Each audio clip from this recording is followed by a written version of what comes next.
Well, hello and welcome to my studio. As you can see, I made it back. And I'm coming to you from the heart of Scotland. Now, if your first time here, my name's Jane. I'm a textile artist and I run an online community called the Studio Club. And I'm based right in the middle of Scotland. Beautiful countryside. But for the last 5 weeks, I have been in Italy, mainly in Naples, kind of just planning for the year ahead, soaking up some sun. But now I am back and raring to go because it is just so wonderful coming back to Scotland at this time of year, because I've come back into a beautiful spell of weather, I must say, but everything is just beginning to burst into life. So there's lots of green shoots, the bulbs have started flowering on the apple trees. You can see where the blossoms are going to be. I've got some leaves here that are just every day there's a little bit more green. There are lambs in the fields, there's sun on the hills. It is amazing. And I'm very glad to be home. Though I had a wonderful time. But before I go on to sort of the main sort of like studio, what have I been doing this week kind of thing, I wanted to speak a bit about the city which first made me realise that although I love the peace of being somewhere rural and really sinking deep into nature, that when I'm going to a city, I love it to be vibrant and chaotic and noisy and lived on the street. Now, you may know I go to Naples in the spring for this, but the first city that I fell in love with was actually several years ago, 2019, and I went to visit Mandalay in Myanmar for 3 weeks. My younger daughter was there. She spent a year in Mandalay, living there, teaching, and we went to visit her. And I'd been a bit sort of worried in advance because I'd never been to Asia.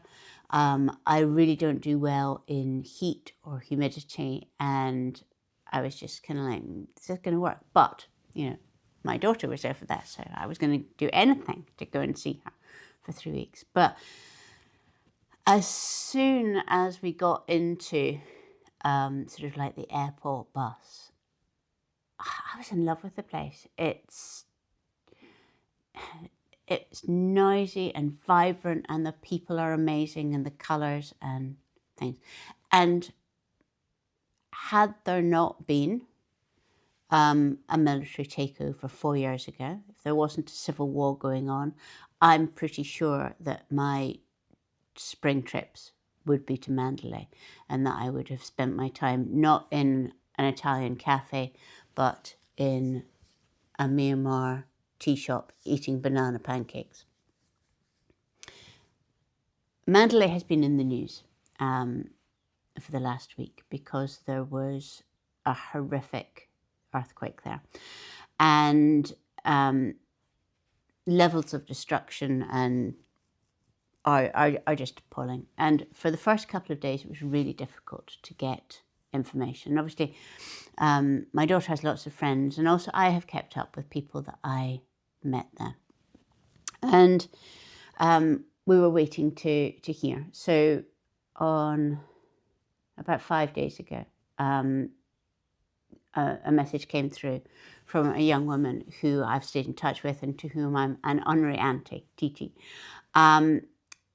And it was that she was safe, and, you know, her family is all safe, but their family home had been destroyed. And she sent me some images of where it is, and it's just horrific. So I messaged her back immediately, and I said, you know, what can I do for you, Jasmine? What do you need? What will make things easier? And she messaged back to me, and she said, we are fine. There are lots of people who are worse off than us. help them. And I think this is maybe what sums up why I love Myanmar so much. That here was somebody, offering to send her cash, which, there's poor access to water, everybody's outside. There's no way that would not have helped her and her immediate family. But her straightforward reaction was, we're not the worst off. Go and help somebody who is worse off than us. So, we had been sending, donations to medical charities, and I'll put the link of the one that I trust underneath here. But I thought what I would do is, there is a sort of facility on YouTube for people to buy me coffee, and often people do buy me coffee, and that's really, really lovely. And I think there's also something that's like super fans or something. But anything like that for the next, ongoing, I am going to just send straight to medical action from Myanmar, and to try and help some of those people who are doing really badly. So there we are. But this scarf, I'm wearing this scarf here because this is one of my favourite items of clothing. This I bought in Myanmar because Myanmar has amazing textile traditions. And I bought this at a village on Inle Lake that at that time, there's been flooding, there's a civil war going on. Who knows what it is like now? But the colourful bits are all silk. But these pale stripes here are lotus flower stems. It is woven, it's just like twisted into fibres and then woven. And it's amazing. I actually wrote a blog when I went. I wrote a journal entry, which I'll link underneath here. As I say, I have no idea in what state it is at the moment. So, that's that. On to, right, I'll take this off because I want to talk to you about make, do and mend. So make, do and mend is the theme of the next chapter of the Studio Club course, Stitched. So we've done sort of like January, February, March. We were talking about embroidery and all of those kind of tray cloths and things that we inherit or we see in thrift shops. And we were talking about all of the transfers and how to do them and learning stitches, and we made a needle case. And now we're on to the next chapter, just about to begin it. There is a stitching bee this afternoon, if anybody wants to join the Studio Club and come see us. And it's all about sustainability, make, do and mend, and just questioning, I suppose, the fast fashion, fast homewares, that whole kind of thing. And having, sensible discussions about it, but also learning new skills. So I have been reading this. This was a book that was produced in the UK in the Second World War. This is a reprint, which is why I'm kind of handling it like this. And it was to encourage people to use old clothes, to transform them, to mend them, to know how to wash them, to know how to deal with moths, all of that kind of thing, because of course clothing was rationed. And what I found really interesting was, I was reading through this at night, and then suddenly I found myself doing and mending this dress. Now, this dress is one of my favourites. You'll have seen it on previous videos. I wear it a lot. It's by the UK business, like clothes business, Toast, and I bought it on Vinted a couple of years ago. And it had neckties, and I'm not very good with neckties. I tend to find that I chew them. And also the V here had begun to fray, maybe because of the chewing of the necktie. I don't know. And I thought this would actually be a wonderful opportunity to snip off the neckties and to use them to kind of create a facing. Now, it's very much in the spirit of make, do and mend, because it's not perfect. It's not the way that you would do it if you had started sewing from scratch. It's not cut on the bias. It's not beautifully bias binded, but it works. Nobody seeing me in this dress is going to think, well, that looks a little bit lumpy, unless they have watched this video. And then with the other necktie, I made a casing inside at the back and put a bit of elastic, because the dress had got it was straight down and then gathered, and it had just got a little bit sack-like on me. So I decided that giving it a weight, I don't know whether you can actually see, if I hold that up at the back, you might be able to see, I've just put elastic at the back here, and that has brought it in. And I thought, well, that's really interesting, because this is something that I have considered doing for at least 6 months, but it's hung on my wardrobe. And I've just looked at it and thought, well, it's fine for wearing around the house, but maybe not to go out. But now, just because I had this in my head, and it kind of suggests things to you, doesn't it? I actually got round to it. The other thing that we're doing in this sort of sustainability thing is we are looking at dyeing threads and small pieces of fabric with food waste. Now, I don't mean red cabbage and beetroot or black beans or any of the sort of things which give immediate results but then fade very quickly. What we're going to be using is onions, avocados, and there's a lot of technique in avocados. It's you'll always get a colour, but determining the type of pink you get is much more complicated. I'm going to be going into that. Pomegranates and some coffee and tea, because although they are really tannins, they're really useful if you're a slow stitcher, as many of the people in the studio club are.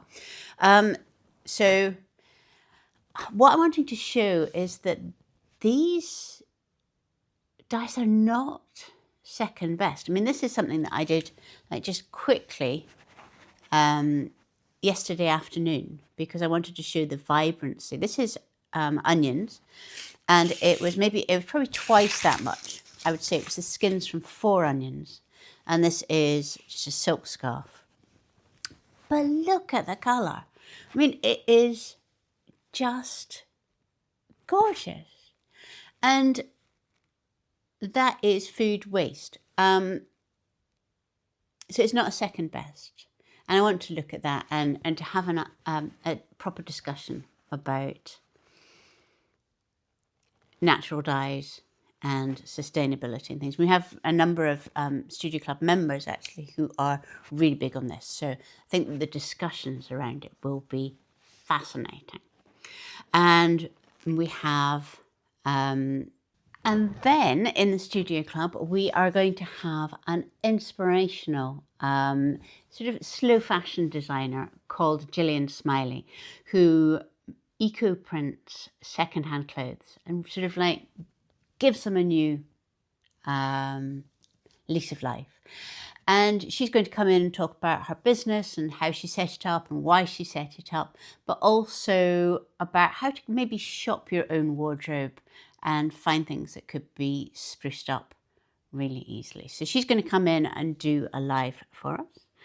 And we have another guest, because we have a book group in the Studio Club, and that's we've been reading The Sewing Machine by Natalie Fergie, which is an amazing book. It's about Singer sewing machines, which you probably heard of, and how different generations relates to them. So it's a fiction book, but the characters are just amazing, and how there is this thread going through multiple generations. So we've been reading that, and she is going to come in and lead a book group for us, which is just fantastic. So as you can see, I'm really, really excited about this kind of like chapter in the Studio Club. If you want to know any more details of what the Studio Club is, it's £14.95 a month, but there are also supported places available. So cash shouldn't be something that keeps anybody from joining. It's an online community with a course running through it, but also all kinds of events run off it. And it's just, I find it a joy to run, and all the people in it are just lovely. Really, really lovely community. The other thing that has been wonderful about coming back at this time of year is that I used to sow all of my seeds way, way too early. And then it would be, I would have far too much in the greenhouse, and I'd be trying to keep everything warm and stop things being eaten and stop them damping off. And they're really hard work keeping them going.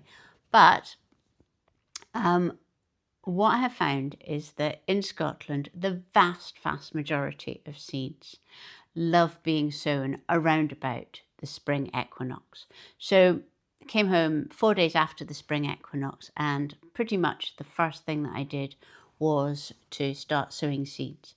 And lots of them germinated like by the next day, so less than 24 hours. And they've grown into such lovely, chunky seedlings that are going to be ready to go out in the garden very soon. And the amount of work involved is probably a quarter of when I used to sow seeds in February. And the growth is so much faster. And what you're wanting with a seed is for you to plant it and it just to keep going, keep going, keep going, keep going. Because if there's any kind of checking, a seedling never ever recovers from that. So by sort of like starting later, I actually seem to get bigger, more productive plants, because at no point in their life have they had trauma. So that's been rather wonderful. But I have masses of things to get on with. I'm making up supply kits for Dying with Food Waste Live that is coming up, and I have lots of orders to send out because the shop is back open. So I'm going to leave you here, and possibly just give you some images of the absolute beauty of a Scottish spring day.